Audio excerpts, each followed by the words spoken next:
안녕하세요. 베스트홈이 여성의원 대표원장 송인옥입니다. 오늘은 다낭성 난소 증후군에 관해서 궁금해하는 질문들을 몇 개 모아서 한번 제가 환자분들하고 얘기를 좀 나눠볼까 합니다. 며칠 전인가요? 어머니하고 딸이 같이 오셨어요. 근데 그 어머니가 어서 많이 얼굴이 읽어서 제가 여쭤봤더니 제1병원에서 저한테 진료받았던 분이라고 말씀을 하시더라고요. 그러면서 이 애가 선생님이 배란이도 잘 해줘가지고 임신시켜 주신 애예요. 그래서 보니까 대학생이에요. 그래서 근데 이제 그 따님도 엄마하고 똑같이 이제 생리불순이 있으니까 걱정이 돼서 이제 수소문해서 저를 찾아오셨다고 하시더라고요. 그래서 이제 들어보니까 이제 생리를 1년에 한두 번밖에 안 하니까 계속 피임약을 먹고 계셨다고 하더라고요. 그래서 자기가 이 피임약을 언제까지 먹어야 되느냐, 이제 이게 질문의 요지였어요. 사실 우리가 이 다낭성 난소 증후군은 치료를 한다 이런 개념으로 보지 않고 조절한다 이런 개념으로 생각하시는 게 맞을 것 같아요. 보통 우리가 이제 고혈압이나 당뇨병을 치료를 했다 이렇게 표현하기보다는 조절이 잘 된다 이렇게 얘기를 하잖아요. 만약에 뭔가 혹이 있어, 혹을 내가 수술을 했어요. 그러면 이제 혹이 없어졌으니까 치료가 됐다 이렇게 표현하잖아요. 그러니까 이 다낭성 난소 증후군도 마찬가지로 내가 뭔가 목적을 가지고 조절을 하는 거지 치료의 개념하고는 조금 다른 것 같아요. 그러니까 만약에 예를 들어서 내가 아직 결혼을 안 했고 당장 임신할 계획이 없는데 생리를 너무 안 하니까 걱정이 된다. 그러면 우리가 조절의 목적은 생리를 규칙적으로 하게 하는 게 이게 목적이고요. 만약에 나는 결혼을 해서 이제 아기를 가질 거다. 이러면 이제 생리를 잘 안 하면 배란이 잘 안 되니까 배란 유도제나 이런 거를 복용을 해서 이제 배란을 잘 되게 하면 임신도 할 수 있는 거죠. 그러니까 이제 이 엄마와 따님의 그 핵심은 내가 이 피임약을 언제까지 먹을 거냐 이거잖아요. 우리가 보통 다낭성 난소 증후군 환자들에서 피임약을 먹는 이유는 생리를 안 하면 어떤 문제가 생기냐면 우리가 여성 호르몬은 계속 분비돼서 내막은 계속 자극이 되면 내막은 계속 두꺼워져요. 두꺼워지는데 생리를 안 하면 우리 몸에서 황체 호르몬이라는 게 안 나오니까 두꺼워진 내막이 탈락이 안 되거든요. 그럼 내막이 하염없이 두꺼워져서 내막에 이상이 생기고 뭔가 내막 증식증이 생기고 뭐 내막암이 생기고 이제 이런 게 걱정이 되니까 우리가 꾸준하게 생리를 하기 위해서 피임약을 먹을 수도 있고 이제 황체 호르몬을 먹을 수도 있고 뭐 황체 호르몬 주사를 맞을 수도 있고 이제 이렇게 우리가 조절을 하는 거죠. 그러니까 이 환자 같은 경우는 아직 대학생이니까 뭐 규칙적으로 피임약을 먹어도 좋고 황체 호르몬을 먹으면서 뭐 규칙적으로 생리를 해도 좋고 이제 그렇게 하라고 했고 나중에 이제 혹시 결혼을 해서 뭐 임신을 원하면 그때 다시 뵙시다 하고서 제가 그냥 인사하고 보내드렸습니다. 내막암이 생기는 이유는 우리가 내막은 계속 두꺼워지는데 내막이 주기적으로 탈락이 되는 게 생기잖아요. 근데 이게 주기적으로 탈락되지 않다 보면 이제 거기서 세포가 약간 이제 모양이 변화가 와요. 그래서 보통 우리가 자궁 내막 증식증 아마 이런 얘기 들어보셨을 거예요. 내막이 막 증식하는 거거든요. 그러다가 또 그 세포가 모양이 좀 이상해져. 그러면 또 비정형 내막 자궁 내막 증식증 이렇게 얘기를 하거든요.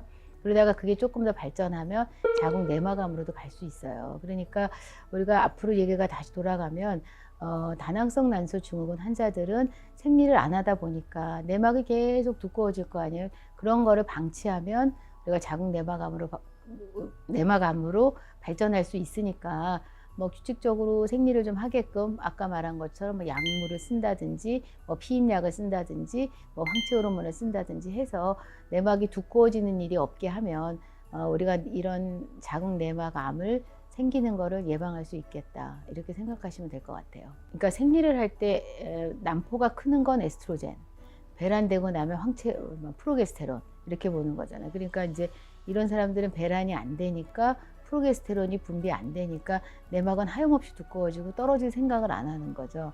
그러니까 하염없이 두꺼워지는 그런 컨디션에서 내막 증식증도 생기고 내막암도 생길 수 있으니까 생리불순 있는 환자들이 자궁 내막암의 발생 확률이 높아질 수밖에 없는 거죠. 환자분들이 이제 생리를 잘 안 하고 좀 생리가 불규칙하고 그러면 자기가 집에서 이제 혼자 배란 날짜를 좀 맞춰보기 위해서 요즘에 이제 배란 테스트기를 많이 하시잖아요. 근데 이제 어떤 분이 선생님 자기는 일주일 동안 계속 똑같이 양성이 나온다는 거죠. 그러면서 자기는 배란이 됐는지 안 됐는지 도무지 잘 모르겠다. 이렇게 하고 이제 환자분들이 오시거든요. 그러면 우리가 이제 이 다낭성 난소 증후군 환자들의 호르몬의 양상을 잘 알아야 돼요. 이런 분들은 원래 LH라는 호르몬이 되게 높이 유지가 되고 있어요. 그런데 우리가 보통 배란이 될 때 그 배태기 테스트에서 보는 호르몬이 LH라는 호르몬이거든요. 그러니까 이 사람은 배란이 안 돼도 항상 LH 호르몬이 높이 있으니까 계속 테스트를 하면 계속 높이 있는 거죠. 그래서 제가 그냥 하지 마시고, 이런 경우는 집에서 자기가 배란 날짜를 맞추기가 어렵다, 병원에 와서 배란 약을 먹으면 배란이 잘 되면 LH 호르몬이 이렇게 이제 그 배란 타이밍에 싹 올라가서 또 떨어지는 것도 볼 수 있고, 배란도 되고 또 생리도 하고 임신도 되고 할 수 있으니까 집에서 너무 고생하지 마시고 제가 병원에 와서 배란 약을 먹는 게 더 좋을 것 같다라고 보통 말씀을 드리는 경우입니다. 그렇죠. 그러니까 배란 약을 먹게 되면 우리 몸에서 이제 난포가 커질 거 아니에요. 그러면 그게 조그말 때 배란되는 게 아니고 적당한 사이즈, 보통 이제 우리가 16mm 이상은 돼야지 배란이 될 수 있다라고 얘기를 하는데, 이제 그거를 우리가 체크를 하고 이 사람이 며칠 있으면 배란이 될 것 같으니까 그러면 집에서 이날 배란 진단 시약을 한번 해보시든지, 이제 그러면 그때는 양성을 우리가 볼 수가 있는 거죠. 그러니까 다낭성 난소 증후군 환자들은 기본적으로 LH 호르몬이 높아요. 그렇기 때문에 배태기 테스트를 혼자 하는 거는 별로 추천드리지 않는 방법입니다. 그래서 다낭성 난소 증후군 환자들은 집에서 혼자 하기는 좀 어렵고, 병원에 오시면 우리가 이제 배란 약을 먹고 배란이 잘 되면 모니터링을 해서 이날 정도 배란 될 것 같아요 하고 날짜를 잡아드리면 아무래도 확실하게 배란일을 우리가 알 수 있으니까 임신의 확률도 훨씬 높아지겠죠. 그래서 보통 다낭성 난소 증후군 환자들이 다른 문제를 동반하지 않고 단순하게 배란 문제만 있다고 하면 쉽게 임신이 잘 돼요. 그러니까 제 생각에는 집에서 그냥 혼자 하려고 하다가 괜히 스트레스 받지 말고 이런 경우는 병원에 오는 게 훨씬 더 좋을 것 같다고 생각합니다. 이분의 포인트는 자기는 생리를 잘하고 있다는 거예요.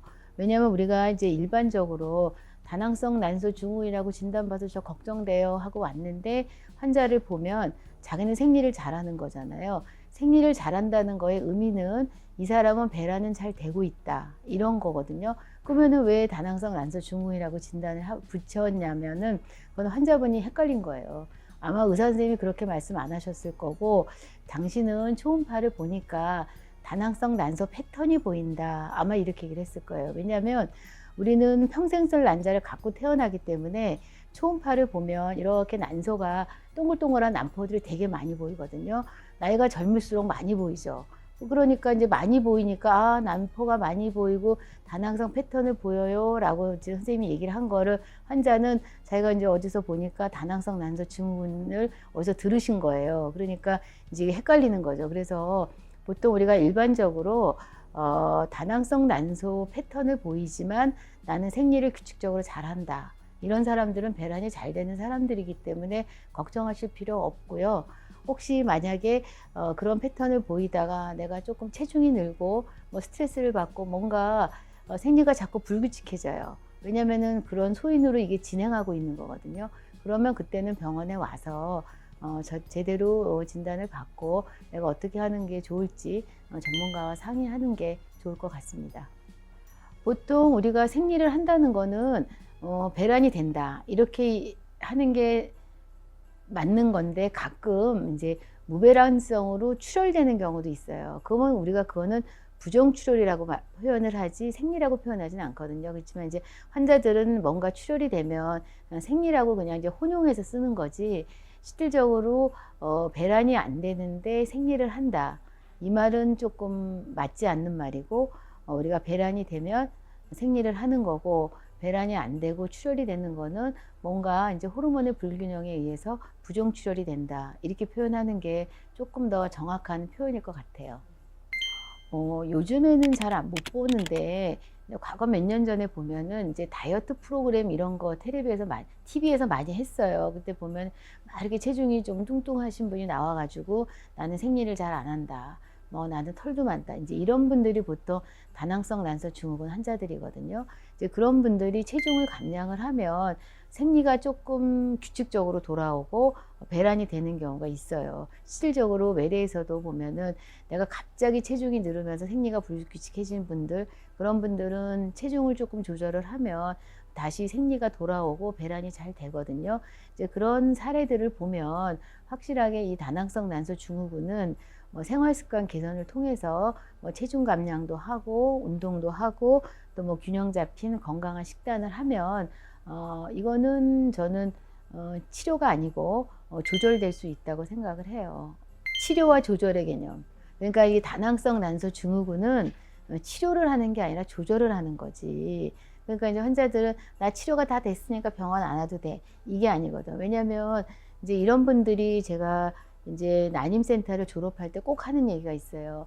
자기는 어쨌든 이제 배란이 돼서 임신을 했으니까 이제 10달 동안 이제 출산할 때까지 생리를 안 하잖아요. 이제 그렇게 하고 나서 출산을 하면 또 모유수유를 할 거 아니에요. 모유수유 하는 동안은 생리를 안 하거든요. 그러니까 모유수유가 끝나면 또 다시 원래로 돌아가거든요. 그러면은 이제 생리를 또 이제 마냥 안 하는 거죠. 그러면은 무슨 문제가 생기냐면 아까 말한 것처럼 자궁 내막이 두꺼워지고 탈락이 안 되고 자궁 내막 이상이 올 수 있는 거죠. 그래서 항상 졸업을 할 때 내가 환자한테 하는 얘기는 나중에 자기 모유수유 다 끝나고 나서 3개월 이상 생리를 안 하며 꼭 병원에 오세요. 그래서 이제 생리가 끝났으니까 당신은 이제 난임하고는 거리가 멀지만 이제 이 다낭성 난소 증후군을 어떻게 앞으로 조절할지 둘째를 가질 때까지 이제 그거에 대해서 다시 상담합시다 하고 제가 환자들한테 꼭 말씀을 드리거든요. 그러니까 이 문제는 이제 평생 가지고 간다 생각을 하고 내가 어떤 목적을 갖고 있는가. 내가 생리를 안 하는 게 나의 가장 큰 걱정인가? 아니면 내가 지금 배란이 안 돼서 임신이 안 되는 게 나의 큰 걱정인가? 그거에 따라서 이제 어떻게 내가 관리를 하고 어떻게 조절할 건지를 고민하고 그거를 잘 실천하는 게 이 병의 가장 큰 핵심이라고 저는 생각을 해요. 그래서 다낭성 난소 증후군은 내가 이게 다 치료가 됐다 이렇게 생각하기보다는 내가 조절을 잘 하고 있구나 이렇게 생각하는 게 정확한 생각일 것 같아요. 그러니까 이제 보통 자기가 생리를 잘 안 하면 대부분 다낭성 난소 증후군이 많아요. 왜 그러냐면 우리가 난임의 원인에서 보통 배란장애가 30%를 차지하는데 그 배란장애의 한 80%가 다낭성 난소 증후군을 갖고 있거든요.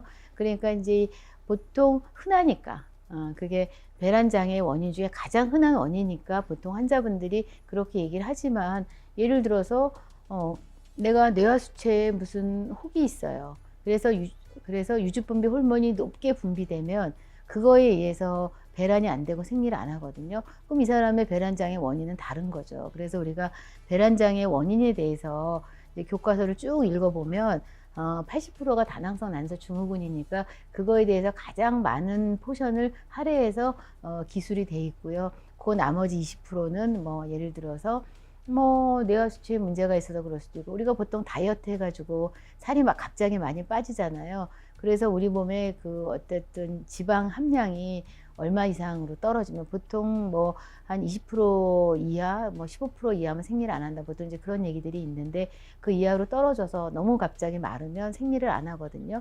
그럼 그것도 생리불순의 원인이 될 수 있는 거예요. 그래서 뭐 나머지 20%에는 뭐 예를 들어서 뭐 스트레스도 있고 뭐 다이어트에 의한 체중 감량도 있고 뭐 뇌하수체에 혹이 있어서 그런 경우도 있고 뭐 여러 가지 다양하게 그렇지만 이제 가장 주요한 원인은 다낭성 난소 증후군이 제일 많으니까 그리고 사실 요즘에 이제 영양이 많이 좋아지잖아요. 그러면서 약간 이제 과체중 환자들이 많아지면서 다낭성 난소 증후군 환자들이 조금 더 점점 더 많아지는 것 같아요. 그래서 제가 외래에서 보면 이제 과거에는 다른 이유로 배란 장애가 있어서 생리불순이 있어서 오는 환자들이 꽤 있었는데 요즘에는 거의 만나보면 대부분이 다낭성 때문에 생리를 안 하고 배란이 안 돼서 오는 분들이 많은 것 같으니까 결국 이게 사회적인 분위기가 또 조금 이제 바뀌고 영양이 좋아지고 그러면서 원인들도 조금 달라지지 않을까 이제 그런 생각이 듭니다. 아무래도 많죠. 난임에서는 왜냐면은 아까 말한 그런 환자들은 비율이 작으니까 그리고 보통 이제 그런 환자들은 내과 이런 데 많이 가고요. 보통 난임센터는 배란 장애 원인의 가장 핵심, 가장 많은 환자들이 다낭성 난소 증후군이죠. 이 다낭성 난소 증후군은 치료하는 게 아니고 조절하는 거기 때문에 일단은 내가 생리가 조금 불규칙하다. 그러면 이거는 전문의하고 상의하는 게 맞다고 생각을 해요. 원인이 다양하거든요. 그렇기 때문에 내가 임신을 해야 되는데 임신이 안 된다. 그러면 난임센터를 가는 거고, 내가 생리를 계속 안 하거나 너무 자주 한다. 이러면 뭐 부인과 선생님을 만날 수도 있고. 그래서 어쨌든 이 질환은 그냥 놔두면 좋아진다 이런 개념이 아니고 끊임없이 내가 관리하고 조절해야 되는 거니까 자기가 다낭성 난소 증후군 환자이고 생리가 불규칙하다. 그러면 자기가 원함이 뭔지에 따라서 이거는 꼭 반드시 전문의하고 상의하는 거를 저는 추천드립니다. 저희가 이제 난임 클리닉 이렇게 해놓으면 사실 환자들이 난임 환자만 오는 줄 알아요. 그래서 사실 그렇지만은 이제 그럼 난임이 왜 생기느냐? 아까 말한 것처럼 난임의 원인이 그 배란 장애가 30%거든요. 그렇기 때문에 결국은 배란 장애가 있는 사람들은 결국은 나중에 결혼을 하면 난임센터에 올 수밖에 없거든요. 그렇기 때문에 사실 저는 처음부터 자기가 결혼을 했을 때 내가 당장 아기를 갖지 않고 내가 몇 년 후에 갖고 싶어도 처음에는 난임의사들한테 와서 상담을 하면 자기의 계획과 자기 상태를 정확하게 판단을 해서 제가 볼 때는 올바른 조금 좋은 방향으로 제시를 좀 해줄 수 있을 것 같아요. 그렇기 때문에 꼭 내가 당장 아기를 갖고 싶지 않은데 내가 난임센터에 가야 되느냐. 이거보다는 내가 생리가 불규칙하니까 앞으로 아기를 가져야 되는데 내가 난임 선생님하고 조금 가서 상의를 하면 좋지 않을까 이렇게 생각하면 내 생각에는 뭐 당장 결혼을 안 했거나 내가 당장 아기를 가질지 않을 환자들이라도 난임센터에 오시는 거를 저는 언제든지 환영합니다. 감사합니다.